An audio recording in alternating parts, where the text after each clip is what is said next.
Hey, Magic fans, welcome back. This is your captain speaking here on Capnclydes MTG. Today, more Modern Horizons 3.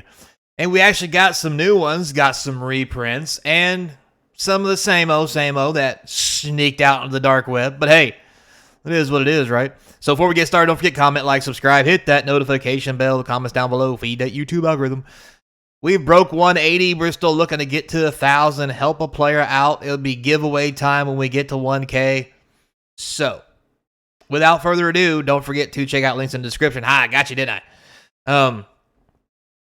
eBay, TCG Player, all the cards will be on sale down there. Don't forget to check it regularly when we start doing our box opening series, as I'll start posting M3 cards, MH3 cards on there for sale from the box openings. And we're going to start with Omphaiomancer and Deep Analysis, both reprints. Omphaiomancer, I believe, was a Commander Precon card, black and 2 for 2/2. Beginning of each upkeep, you control no snakes, create a 1/1 black snake.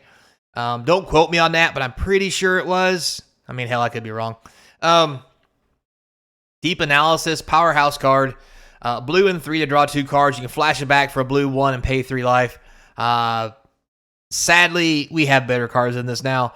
But in limited, definitely going to be pretty sweet for the draft environment and sealed. So will this little fella. So,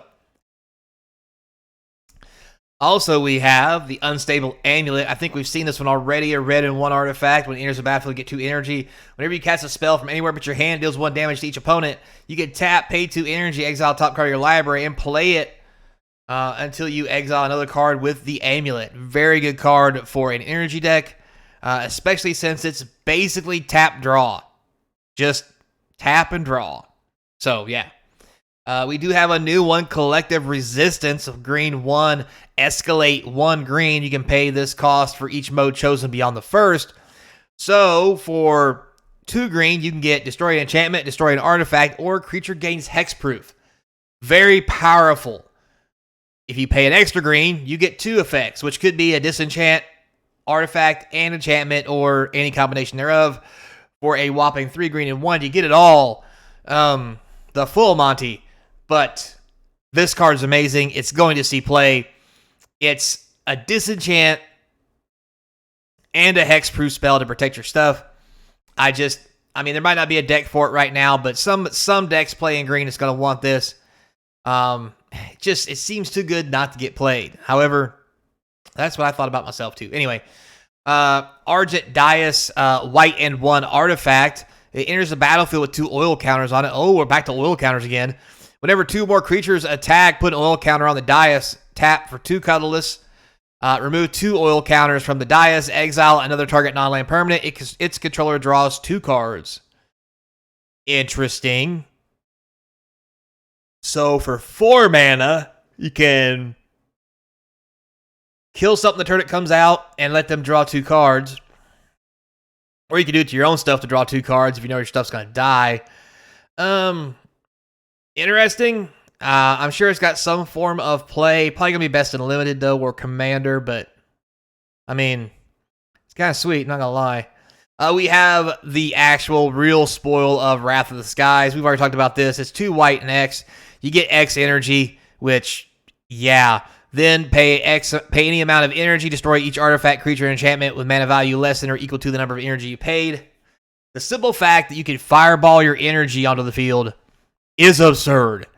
Yeah, because you could play this late game for like 12 and spend 4 energy to wipe the board, and then just have 8 energy left for shenanigans like this. Or any other energy thing that's going to be in this format or from the old formats that are also busted. So, yeah, pretty powerful. It's going to be pretty sweet. So, yeah.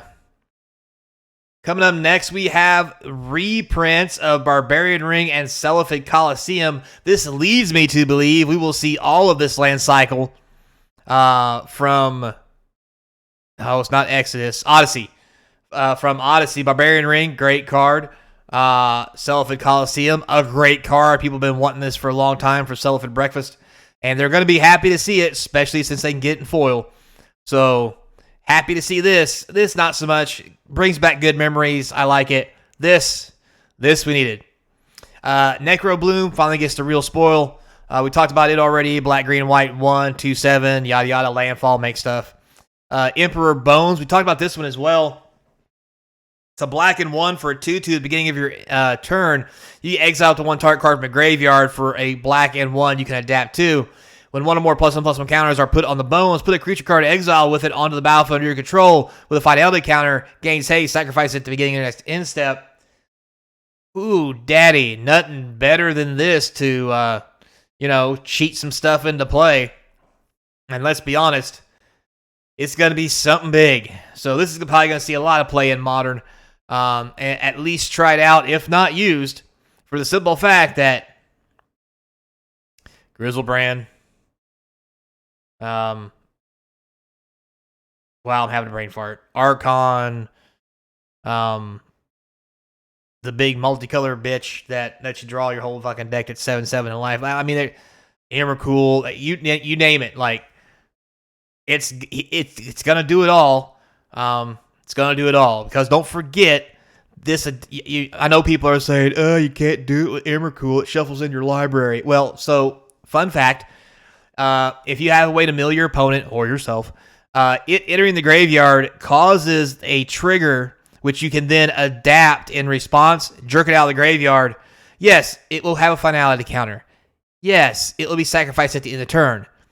Yes, it will have haste, and you will annihilate your opponent quite literally. And if you don't think people are going to try it, you haven't played Magic long enough. So anyway, moving on. Next, we have another couple good reprints. We have the Dross Claw, black and 1 living weapon. It comes in +1/+1. Equipped creature attacks. Each opponent loses 1 life. Not the best, but not the worst. Good for limited. Worn Power Stone gets another reprint. I mean, yeah, sure. Why not? We have Eldrazi, probably on par. Wirewood Symbiote, very nice. Green for a 1/1 returns an elf card to its owner's hand. You get to untap a creature. Activate only once each turn. You can only do it once, but sometimes once is enough. Very powerful cards seen in a lot of the old Eldrazi. God, Eldrazi on the brain. And the old elf decks in Legacy and kind of Modern. Modern don't really have elf decks, but powerful card. Very powerful. It lets you do dumb stuff like, untap Titania's whatever, the 2 mana that taps for however many elves you got and other dumb crap. So, yeah. It does the things in the stuff. So we'll just go with that. Moving on. So next here we have these sweet little cards. We have Tamio meets the Story Circle. Tamio, sorry. Blue 1, until your next turn, whenever a creature you control attacks you or a planeswalker you control, it gets -2/-0. Discard any number of cards, then investigate twice for each card discarded. Shuffle up to 3 cards from your graveyard to your library. Actually pretty good. Not going to lie. I like it a lot. A powerhouse in limited. Commander probably. Like, it's just good. It offers some protection. It lets you mill through your deck and then put cards from your graveyard back in so you don't really technically lose them. Very good card. I like it a lot. And it's only 2 mana. We have Tune the Narrative. Already talked about this. 1 blue, draw a card instant that gives you 2 energy. This might as well be Serum Visions in the energy deck. Just let me clarify that part. But still, really good. Kameo Jealous Thirst. Black and 2 for a 1/3 with Death Touch. Already not bad. Black and 4. Each opponent loses 2 life. You gain 2 life. The ability costs 4 colorless and 1 black less to activate. If you've drawn 3 or more cards this turn, activate only once each turn. So, there are tons of ways to draw 3 cards. Technically 2 if it's your turn. Anything from Ancestral to other cards. Brainstorm technically says draw. As a 3 mana common, probably won't see a whole lot of play, but you can only use it once each turn. But if you're in Commander, each turn with 4 other people, it'll happen. We have Skoa, Ember Mage, 2 red and 4 for a 4/4. Enters the battlefield, does 4 damage. Has Grandeur, discard another card named Skoa, Ember Mage. Sacrifice 2 mountains. Skoa deals 4 damage to any target. I mean, whatever. I guess if you have 7 of these in your deck and they're all legendary, although you do have to sacrifice 2 mountains to go with it, I get it. I mean, Fire Blast, I get it. However, not cool. Not cool. But hey, I'm sure it's going to see play in Legacy because God knows Fire Blast does. Jesus Christ. But again, you got to get into play first. It does cost 6 mana, so maybe not. Moving on. Next here we have a lot of repeats. We have the War and Soul Trader. We talked about this already. Conduit Goblin. We talked about this once. White-red for a 2/2. Enters the battlefield, gain 2 energy. Good. Beginning of combat, pay an energy. If you do, another target creature you control gets +1/+0 and gains haste on your turn. Not real relevant, but could be. Good card. Victimize reprint. We've already seen it. Flange, black, whatever. Titan of Fury, Fire's Fury, an amazing new Titan, a white-red and 1/6/6. If it enters the battlefield, you sacrifice it unless it escapes. Entering the battlefield causes it to bolt somebody you gain 3 life. Okay, it lightning helixes somebody or something. And for 2 white and 2 red and 5 cards, it comes out of your graveyard, making it a very powerful card to return, especially since when it comes into play, it does the thing. And when you tap it to attack, it also does said thing.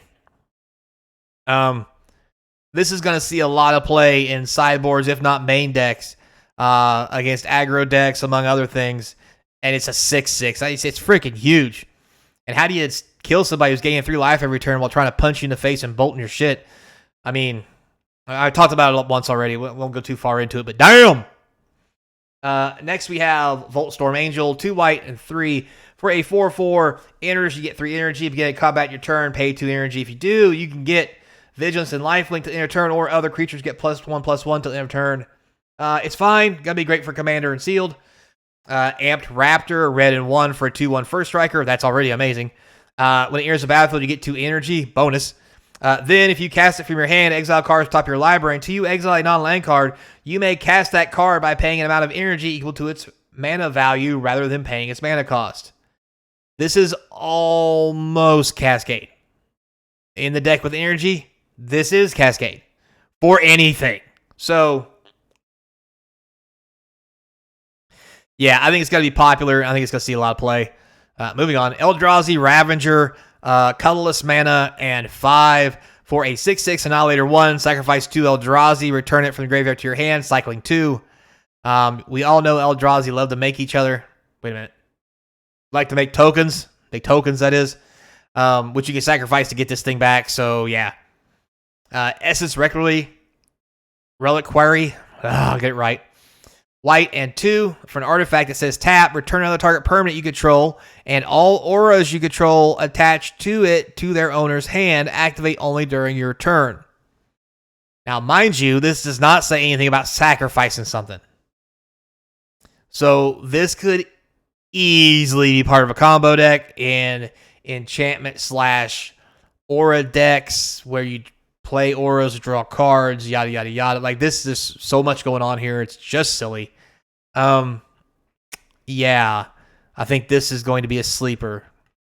Because, it says another permanent you control, so... Next, we have the Strix Serenade. 1 blue, instant counter-target artifact, creature, or planeswalker spell. Its controller gets a 2/2 blue bird creature token with flying. Basically, we already have this with Swan Song, I think it is. But it gets enchantments, I think, and not creature. It's kind of weird. This is kind of the other half plus some. But technically, okay, let me get that right. Technically, this is the other half because Swan Song gets enchantments, instants, and sorceries, I believe, and this gets everything else. So, gonna be interesting to see how this plays out. And finally, we have the common and uncommon land cycle we talked about in dual versions. So, as I go through this, just understand that every one of these creatures has the ability to become a land When you put it into play, it comes into play tapped, and then it taps for one of 2 colors. So, yeah. However, it is not fetchable, so let's not get any ideas. And there's probably a reason for that. The rules errata and Oracle text would probably be god-awful. But anyway, we have Drowner of Truth. 2 blue or green. It is split color. That's kind of cool. 5 colorless for a 7/6 devoid. Whenever you cast this spell, if colorless was spent to cast it, create 2 0/1 Eldrazi's that make mana. So not bad for an uncommon. That doubles his land. We have Legion Leadership. Red or a white, +1 until the end of turn. Double target creature's power, and it gains first strike. Very good for a red-white land. Yeah. Next, we have Revitalizing Repast. A black or a green, put a +1/+1 counter on target creature. It gains indestructible. So a great way to save creatures, plus have land in your deck in case you don't have your land. With black-green one. Next, we have Rush of Inspiration. Blue or red. 2 colored, 1 uncolored, so 3 mana. Draw 2 cards, discard a card at random unless you pay 2 energy. I mean, that's fine, I guess. Crackling Falls, a blue-red land that comes into play tapped. That's also fine.